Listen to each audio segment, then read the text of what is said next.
안녕하십니까. 오르가니스트 김춘혜입니다. 교회 음악, 클래식 음악의 뿌리 75번째 강의입니다. 이 시간에는 지난 시간에 이어서 미국의 19세기 후반의 복음성가의 특징을 그리고 영향을 좀 더 자세히 알아보고자 합니다. 복음성가의 그 발달에 그 특별한 역할을, 그 주도적인 역할을 하셨던 그 무디 전도자의 찬양 사역자 스앵키의 곡을 소개하겠습니다. 찬송가 297장 양 99마리는 울 안에 있지만 한 마리 양이 헤매고 있다 하는 이 가사죠. 이 찬송가의 작시자는 스코틀랜드의 여류 시인이신 엘리자벳 시실리아 크리펜이십니다. 크리펜 이 여사는 평생 몸이 썩 좋지는 않았습니다.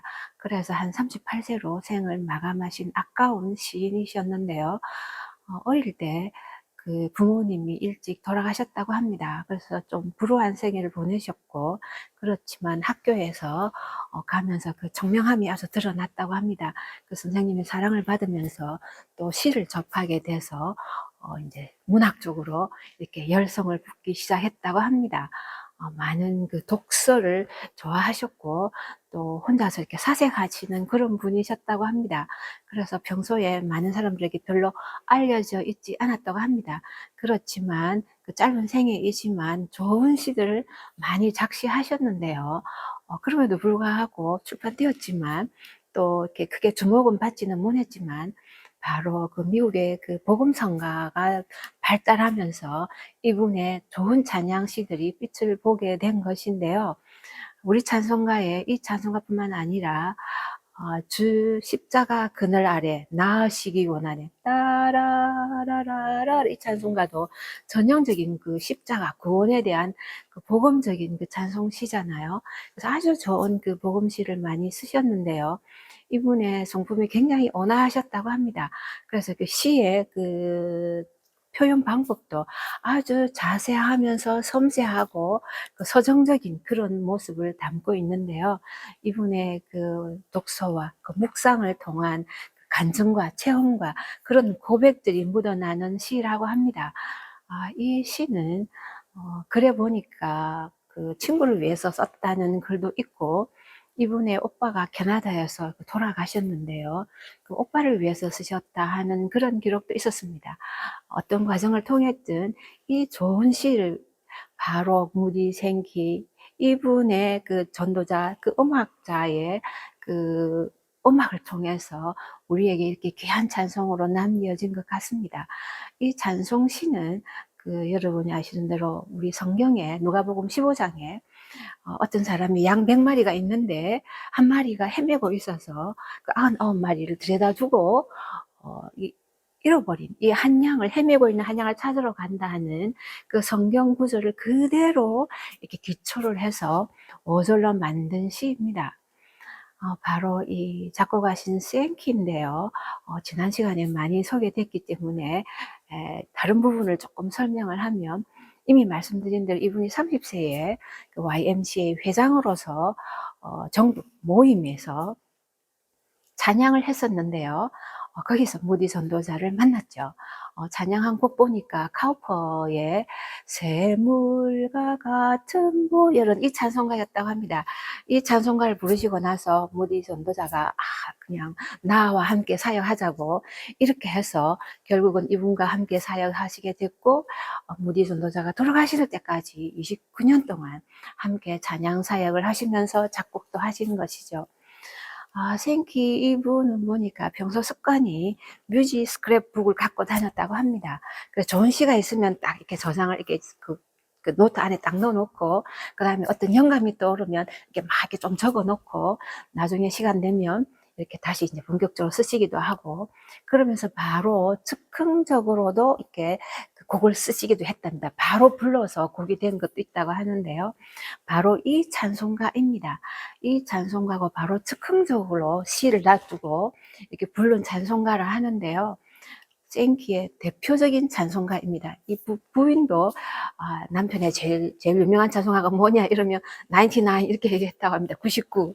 그런데 99마리의 양이라는 이 찬송가가 남편의 대표적인 찬송가라고 이렇게 말할 정도로 아주 유명한 찬송가죠.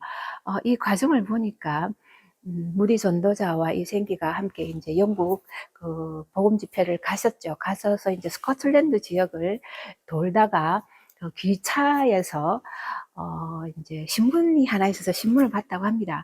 그 신문을 봤는데 구석에 이렇게 신문 한 코너에 바로 이 시가 그리피인의 양 99마리 이런 시가 있었다고 합니다.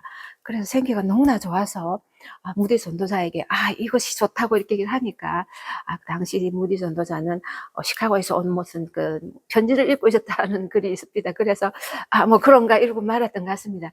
그렇지만 이 생기가 이분이 이제 시를 딱 오려서 그 노트에 그 스크랩북에 딱 넣어놨었는데요. 집회를 가지는 가운데 한 집회에서 선한 목자라는 그 주제로 그 무디 전도자와 또 스코틀랜드 목사님, 보우너 목사님 계신데요. 이 두 분의 설교가 있었다고 합니다. 그 선한 목자를 했으니까 그 설교 후에 그 생기에게 찬송을 하나 이렇게 불러달라고 했답니다. 그래서 생기가 생각해보니까 시편 23편 영원한 나의 목자신 이 생각을 먼저 했었는데 그 곡은 자주 불렀던 곡이라고 합니다. 그래서 갑자기 생각난 게 바로 기차에서 본 그 오려놓은 이 그리피인의 이 시죠. 이 시를 빼서 빨리 불러야 돼. 즉석에서 불러야 되니까 항상 이렇게 사용하는 게 풍금 위에 가사를 탁 올려놓고 기도를 했다고 합니다. 하나님 아버지 영감을 주셔서 좋은 찬양이 되게 해달라고 기도하시고, 바로 우리 찬송가와 같은 조선인데요. F의 장조로 코드를 이렇게 다 이렇게 눌렀다고 합니다. 눌러놓고 바로 즉석에서 양은 99마리가 울 안에 있어서 바로 이렇게 즉석에서 나온 이 찬송이라고 합니다. 대단한 그런 감동적인 그런 찬송가라는 생각이 들었습니다. 그 생기의 이 찬송가가 참 이렇게 뒤쪽에 보면 후렴구나 혹은 찬송가 뒤쪽에 이렇게 그 반복을 하면서 굉장히 그 호소력이 있게 곡이 되는데요. 기뻐하거라 하는 주 양을 찾았네, 이런 양을 찾았네 하는 이런 그 반복을 하잖아요. 이런 걸 자주 사용하면서 참 이렇게 그 감동적으로 와닿는데요. 생기의 곡이 대체로 그런 그 느낌이 들었습니다. 우리 찬송가에 8장이 들어 있는데요. 그 여러분이 참 좋아하시는 그 곡들이 많습니다. 주 날개미 내가 편안히 쉬네, 부르면 따라라란 띠라라라, 이것도 굉장히 그 호소리 있게 나오는데요. 그 다음에 우리는 늘 주를 배발하나, 후렴 보면 주 널 위해 비네, 주 널 위해 비네, 주 널 위해 비네 하는 이 3번 반복하면서 이게 호소력 있게 나온 이 선율도 똑같은 그런 음악적인 그 스타일이 아닌가 생각이 들었습니다. 그 내가 주님께 엎드려 다라라라라라라 주님 서신 바라려 엎드려 비오니 하는 이 찬송가도 많이 부르고요. 어려운 일 당할 때 이 찬송가도 많이 부르지 않습니까? 다 여러분께서 좋아하시는 찬송가가 우리 찬송 8장이 들어있습니다. 여러분 찾아보시고 자주 부르시면 좋겠는데요. 이분의 그 찬송의 그 마지막 기록에 직접 한 기록을 하나 보니까 58세 되던 해에 그 성지순례를 마치시고 그 그 예루살렘에서 당시는 다윗의 탑이었다고 합니다. 지금은 현재 그 박물관으로 되어 있는데 그 예루살렘 다윗의 탑에 올라가셔서 예루살렘의 그 언덕과 이 전경을 보면서 내가 산을 향하여 눈을 들어서 보니 도움이 어디서 올까 하는 시편 121편 이 가사로 찬양한 것이 아주 유명한 그 이분의 찬양의 한 기록이라고 합니다. 이 가사와 그 우리 곡이 너무나 잘 맞아서 감동적인 그 찬송가인데요. 이분의 그 마지막 돌아가시 2년 전에 보니까 나의 삶과 거룩한 노래 My Life and Sacred Sorrows 이렇게 해서 이분의 생을 정리하면서 그분의 삶과 그 좋은 교회 노래를 라는 이런 악보집을 이렇게 내면서 이분의 그 귀한 그 생을 우리가 돌아볼 수 있게 된 것 같습니다. 이 가사는 5절로 되어 있죠. 바로 누가복음 15장에 있는 걸 아주 자세하게 이렇게 리얼하게 표현하고 있는데요. 1절에 보면 바로 이제 그 성경 그대로 99마리를 이렇게 뿔이 있지만 한 마리가 헤매고 있다 하는 그 안타까운 심정의 목자의 심정을 표현하고 있죠. 2절에 보면 이제 그 찾으러 가겠다고 하는 거죠. 찾으러 가겠다 하니까 주위에서 99마리도 충분하지 않느냐, 뭐 한 마리 또 찾으러 가느냐 하지만 그 한 마리 양도 귀하다. 그래서 찾아가야 된다 하는 이 목자의 그 양의 그 잃어버린 영혼의 양의 한 마리까지 소중하게 생각하시는 그 목자의 애타는 그 사랑, 그것을 표현하고 있죠. 3절에 보면은 이제 산 넘고 물 넘고 험한 곳을 지나고 광야로 가고 또 보면 어두운 밤도 지나고 이런 가사가 있습니다. 이렇게 지났는데 결국은 소리를 들었다는 거죠. 그 기쁜, 그 찾았다 하는 이 그 양의 그 목소리를 듣고 찾았다 하는 이 기쁨, 그 어려운 과정에서 기쁨을 나타내는 게 3절이고 4절에 보면 이 과정을 설명하고 있는데 이 어려운 과정을 가시면서 피를 흘리시고 손을 다치시고 가시 찔리시고 이런 이제 표현이 있는데요. 이것은 단지 손만 그 다치고 어린 양을 구하기 위한 과정뿐만이 아니라 바로 예수님의 그 십자가에 못 박히심 손에 못 자국이 구멍이 나는 이런 그 표현이 있는데요. 예수님의 십자가의 구원과 그 보혈을 그 얘기하는 그런 가사라고 생각이 됩니다. 그러면서 5절에 보면 바로 찾았으니까 이제 기뻐하는, 성경에 보면 어린 양을 자꾸 어깨에 메고 즐겁게 와서 기뻐하자, 우리 다 모여서 잔치하자 하는 그 성경 말씀 그대로 rejoice라는 단어가 3번이나 나옵니다. 한 번 나오고 또 뒤에 나오고 또 반복을 하는데요. 어린 양을 찾았는데 이 기쁜 소식이 천국의 문에서 이렇게 외치는, 기뻐하는 그런 광경을 여기서 그 5절 가사에 나타납니다. 그래서 다 함께 기뻐하는 그 어린 양을 찾았을 때 그 예수님의, 하나님의 그 지극하신 그 사랑을 그 절절하게 표현하는 시가 아닌가 그 생각이 들었습니다. 요즘은 우리가 이 찬송가 이렇게 많이 부르지는 않은 것 같은데요.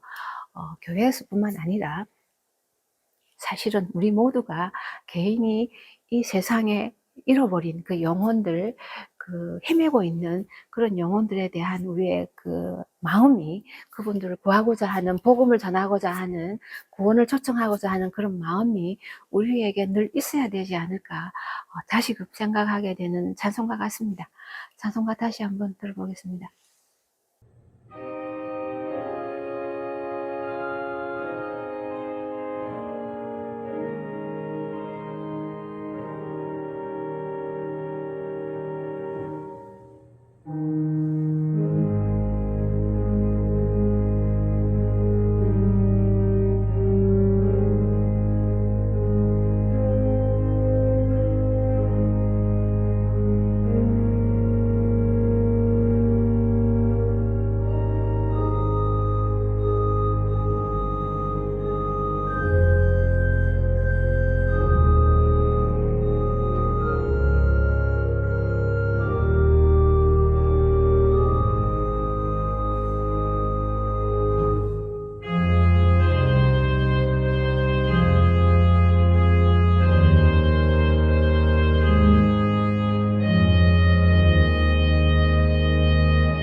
이어서 하겠습니다.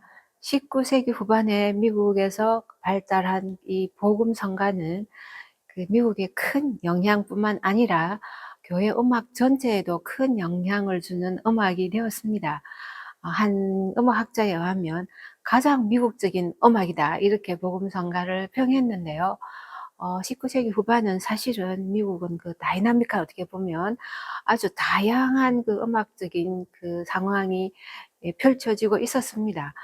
이 복음성가가 교회 음악에서는 가장 중요한 그런 일이기는 하지만, 또한 흑인 음악들도, 흑인 연가뿐만 아니라 흑인 음악들도 이렇게 발달하기 시작하는 때라고 합니다. 그러면서 미국 전반에 영향을 주게 되고, 또 그러면서도 여전히 교회 음악 쪽에서는 그 영국의 옥스퍼드 운동 1840년 후반부터 쭉 영향을 줬었죠. 그 운동도 여전히 미국에서 영향을 줬다고 합니다. 특히 예전적인 교회는 그 엄격한 그런 그 경건한 예배 음악과 또 찬송가를 또 여전히 또 수호하면서 또 그런 찬송을 또 발달시키고도 있었고요. 그러면서도 또 미국에서는 이 시기에 19세기 후반에 보면 예술적인 그 음악이 이렇게 제대로 꽃 피어나기 시작하는 때라고 합니다. 그 전에 이제 생기기 시작했던 그 보스턴 음악 학교라든가 여러 음악 전문 기관들에서 이제 공부한 그 본격적인 음악인들이 이제 배출되죠. 그러면서 본격적인 그런 클래식 음악 활동들을 하고 또 곡을 쓰게 되면서, 또 뿐만 아니라 또 많은 또 음악인들이 미국에서만 공부할 뿐만 아니라 또 유럽으로 건너가서 영국이나 프랑스나 거기서 또 유학을 해서 또 돌아와서 또 음악들을 또 함께 하는 그런 유학파 음악인들까지 또 많이 생겨나면서 지금의 그 미국의 음악이 오기까지 그 당시에 굉장히 활발한, 그 어떻게 보면 다이나믹한 역동적인 그런 시기를 보낸 때라고 생각합니다. 그러면서도 또 하나나 그 대중적인 민요, 대중적인 음악도 특히 그 클래시컬한 면과 대중적인 게 잘 이렇게 함께 되어 있는 그런 미국 민요도 발달했던 것이 바로 포스터죠. 이 포스터의 그 민요가 상당한 영향력을 줬는데요. 미국 전반에 걸쳐서 많은 사람들이 불렀다고 합니다. 우리나라에서까지 전화 와서 저도 학교 때 많이 불렀던 그런 미국 민요기는 한데요. 이 민요가 그 대중적인 노래가 되면서 이 바로 복음성가에도 많은 영향을 줬다고 합니다. 심지어 포스터가 그 주일학교 노래와 또 복음성가도 몇 곡을 작곡했다는 기록도 있었습니다. 그러면서 또 복음성가 가사를 가지고 이 포스터의 곡조에다가 또 노래를 부르기도 했답니다. 그 정도로 복음성가는 대중적인 그런 노래였다고 말을 할 수 있는데요. 예를 들면 따라라라 올드 블랙주 있지 않습니까? 따라라란 따다다다, 이 선율에다가 복음성가 그 가사 I love him 하는 이 가사를 넣어서 복음성가를 불렀다고 합니다. 그 예가 있을 정도로 이 포스터의 이 미국의 그 대중적인 이 민요는 아주 아름다우면서 클래시컬한 면과 지금의 대중적인 그런 음악 요소를 골고루 잘 포함하고 있어서 미국의 그 토착적인 그 음악이 그 발달하는 데 큰 기여를 했다고 합니다. 그래서 결과적으로 그 아메리칸 스타일, 예술적인 클래시컬한 음악뿐만 아니라 대중적인 그 음악에서도 그 아메리칸 스타일이 이제 제대로 모양을 갖추기 시작하는 그런 때라고도 합니다. 이 와중에 바로 이제 복음성가인데요.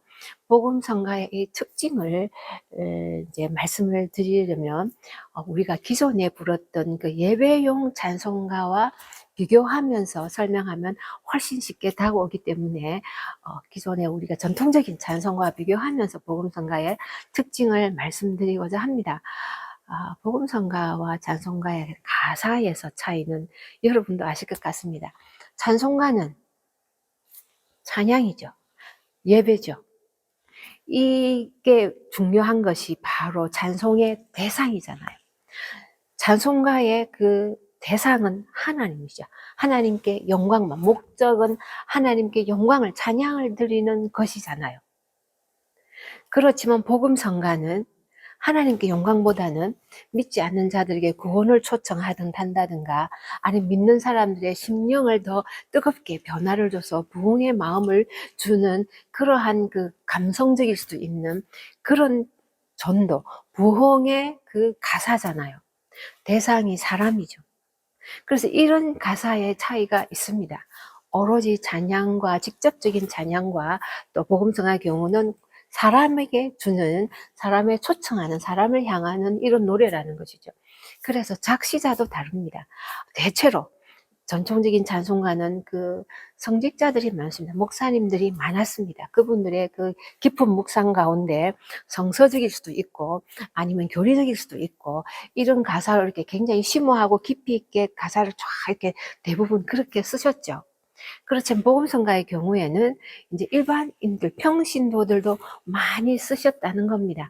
그래서 그냥 묵상하는 가운데 고백하는 감정적인, 체험적인 그런 가사도 쉽게 그냥 자기가 느끼는 그 당시의 느낌으로 쭉 쓰셔도 특별히 문학적인 거 생각 안 해도 쉽게 쓸 수 있는 이런 것이 복음성가의 가사의 차이였습니다. 일반인과 그 성직자들의 이런 대체로 이런적인 차이뿐만 아니라 가사의 그런 깊은 의미보다, 혹은 여기는 단순해서 쉽게 그 이해할 수 있는, 어떤 글에 보면은 어린아이도 이해할 수 있는 그런 그 단어, 가사, 이런 얘기도 있었는데요. 그치만 이제 전통적인 찬송가 목사님은 좀 어려운 가사도 조금은 있죠. 삼위일체의 신비라든가 이런 것까지도 보면. 그래서 이렇게 가사는 너무나 다릅니다. 찬양의 목적이 다르고 대상이 다르기 때문이죠.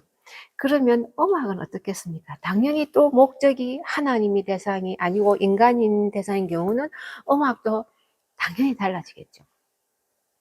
그래서 찬송가의 경우는 경건한, 그리고 온건한 리듬에 깊이 있는 가사의 선율에 이렇게 찬찬히 흐르는, 그리고 아주 탄탄한 화성과 가사를 반영한 조금 더 복잡한, 어떻게 보면 화성이 자주 바뀌기도 하면서 멋있는 클래시컬한 그런 면의 찬송가라고 한다면, 복음성가는 쉬운 선율, 민요 같은 선율, 혹은 딴 말로 하면은 일반인들이 알 수 있는 대중음악 같은 선율, 그 당시로서는. 그러면서 리듬은 경건하게 천천히 움직이는 게 아니라, 거기는 4분음표, 2분음표라면 복음성가는 8분음표가 많죠. 빨리 움직입니다. 그리고 부점도 딴따단딴 부점도 많습니다. 흔쾌하게, 그리고 기쁘게 즐겁게 부를 수 있도록. 그래서 이런 얘기도 있습니다. 찬송가는 지겹다, 좀 느리고 좀 지루하다, 이러면은 단점이겠죠. 그럴 수도 있겠죠. 그렇지만 복음성가는 재밌고 막 흥겹고 이러니까 더 좋아했다, 이런 게 있을 정도로 리듬은 그랬습니다. 화성은 아주 쉬웠습니다. 1도 혹은 5도, 4도가 한동안 나옵니다. 왜냐하면 곡이 빠르기 때문에 화성을 계속 바꾸면 곡이 굉장히 어려워지거든요. 부르는 사람은 화성을 몰라도 계속 뭔가 이게 화성이 바뀌니까, 아마 일반인도 제 생각은 화성이 빠르면서 계속 빨리 바뀌면서 템포까지 빠르면 아마 부르시기 힘드실 거라 생각합니다. 화성을 잘 모르시는 일반인들도. 그렇기 때문에 화성을 아주 쉽게 씁니다. 빨리 싹싹 지나가야 되니까.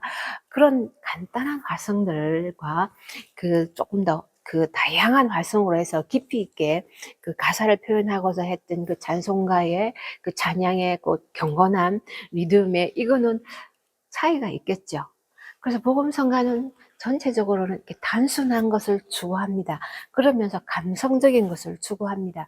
왜냐하면 예배는 항상 오시는 분들이, 일단은 물론 새로 오시는 분도 있지만 대체로 믿는 사람들이, 늘 오시는 분들이 찬양에 하나님께 하는 그런 찬양이기 때문에 알기도 알고 익숙한 그런 경건의 모양을 가지고 있어도, 또 어려워도 그럭저럭 괜찮은데, 복음 집회, 전도 집회, 여기는 예배가 아니고 미팅, 집회거든요. 집회니까 그날만 오실 수도 있는 거죠. 우리 전도사님 같은 경우는 몇몇 명이 이렇게 모인 적도 많았다고 합니다. 많은 그 믿지 않는 성도들이 오셔서 이렇게 찬양을 하면서 이렇게 구원의 초청을 이렇게 응하시게 되는데요. 즉각적인, 쉬워야 되고 즉각적인 그런 그 감동의 메시지를 줘야 될 하나의 그 상황이 생기죠.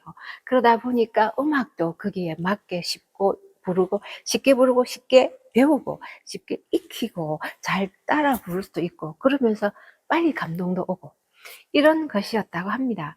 그래서 어차피 그 용도가 목적이 대상이 다르기 때문에 음악도 다를 수밖에 없는 이러한 구조. 그래서 이 음악도 아까 말씀드린 그 전형적인 찬송가의 경우에는 그런 클래식 작곡가나 교회 음악의 전문 음악인이었다고 한다면 전통적으로 클래식 음악을 배운 그렇지만 복음성가는 어떻게 보면 그냥 그런 백그라운드가 적어도 흥얼거리면서 본인이 이렇게 감정적으로 나오는 선율도 얼마든지 가능하죠.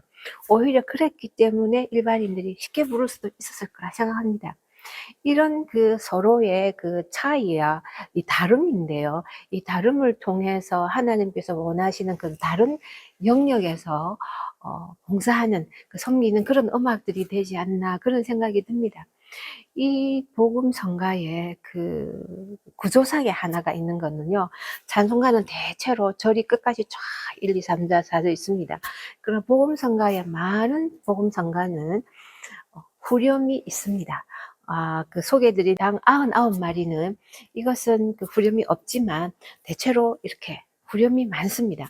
그래서 절이 있는 것은 그 독창자가 먼저 부르고 가사가 돼 있으면 부르고 그리고 후렴이 있어서 똑같은 가사로 성가대가 합창으로 하든지 아니면 회중들이 빨리 익혀서 같이 모인 사람들이 함께 부르든지 이렇게 했는데요. 그 찬송가에 리프레인, 후렴이라고 썼을 때도 있고 코러스라고 쓸 때도 있었습니다. 지금은 대체로 다 통일해서 후렴이라고 되어 있는데요. 이런 구조를 보면서 우리 찬송가에 이렇게 많이 후렴이 있는 게 많이 있는데요. 많은 부분이 어떻게 보면 거의 대부분이 예외 몇 개만 제외하면 복음성가라고 보셔도 거의 무리가 없을 것 같습니다. 이런 구조를 가집니다. 그런 찬송의 특징 때문에 이 복음성가의 그 영향력은 대단했습니다. 이것은 교회 음악의 큰 그 변화를 이룬 것이기도 합니다. 유럽에서는 교회 음악이 그 뿌리가 되어서 교회 음악에서 클래식 음악이 나와서 교회 음악은 꾸준히 클래식 모습을 가지고 있었는데 미국에서는 이제 그 유럽의 음악을 전수받기는 했지만 차차 미국적인 그 음악들이 들어오기 시작했죠.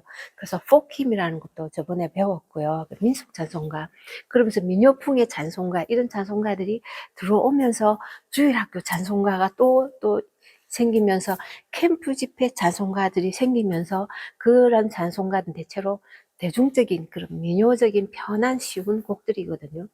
복음성가가 이제 되면서 교회 음악 전체에 큰 그 전환기를 특히 미국 경우는 맞이하게 됩니다.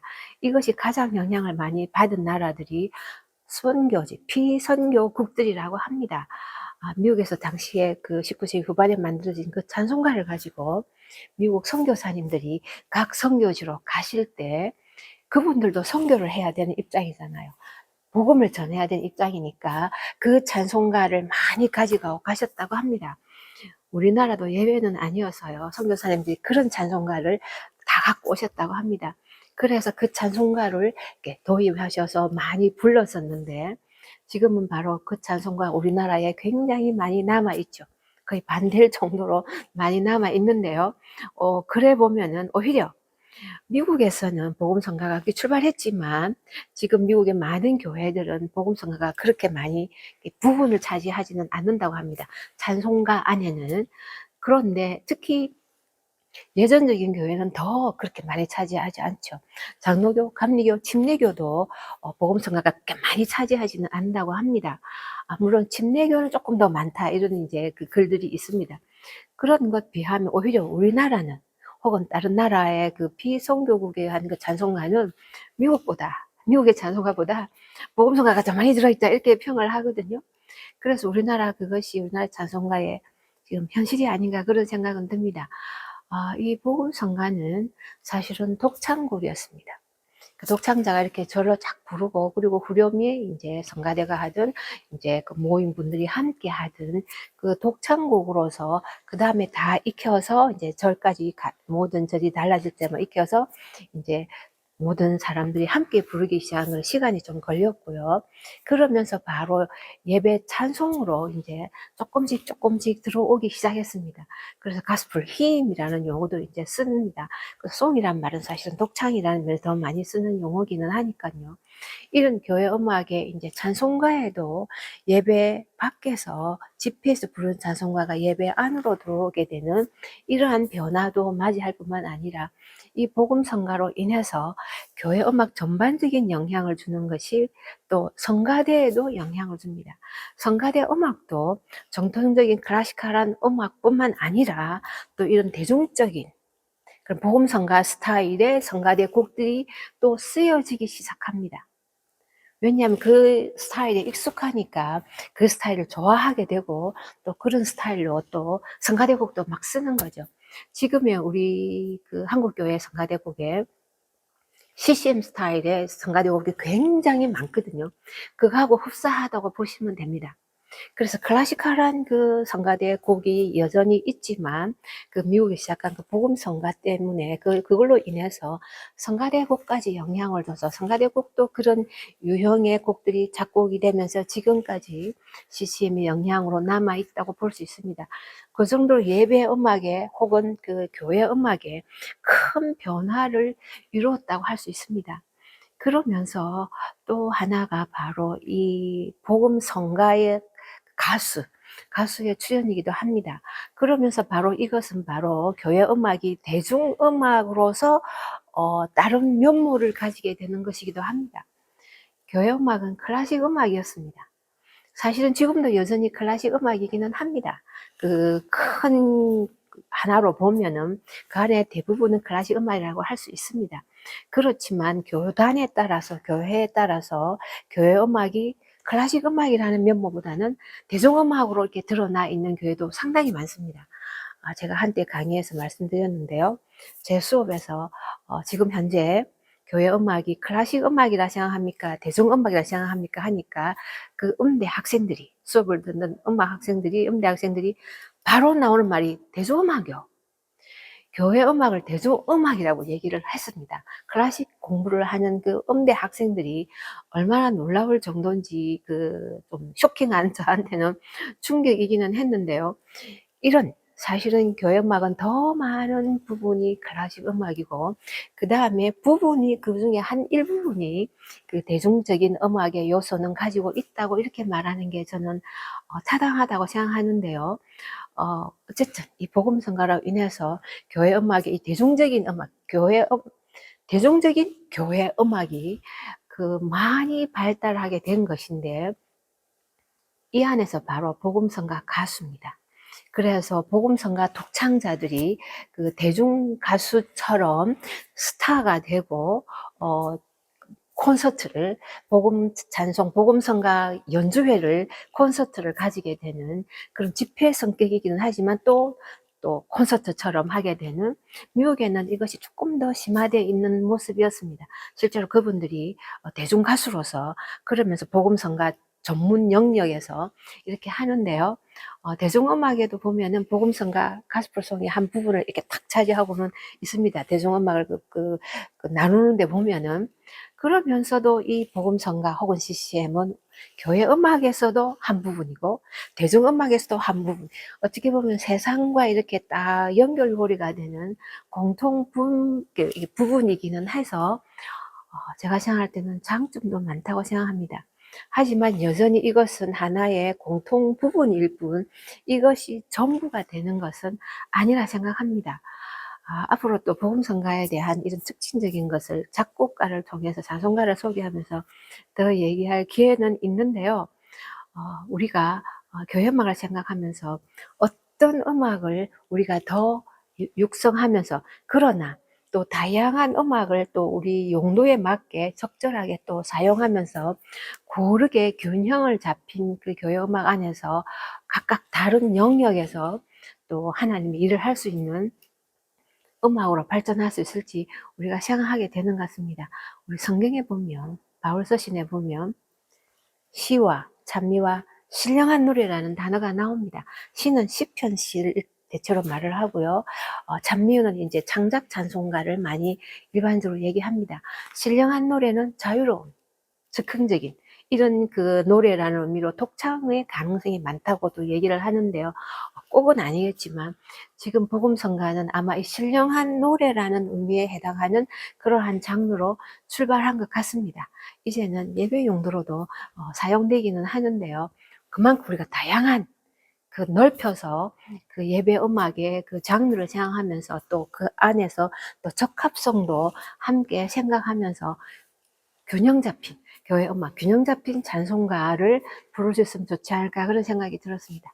다음 시간 또 뵙겠습니다.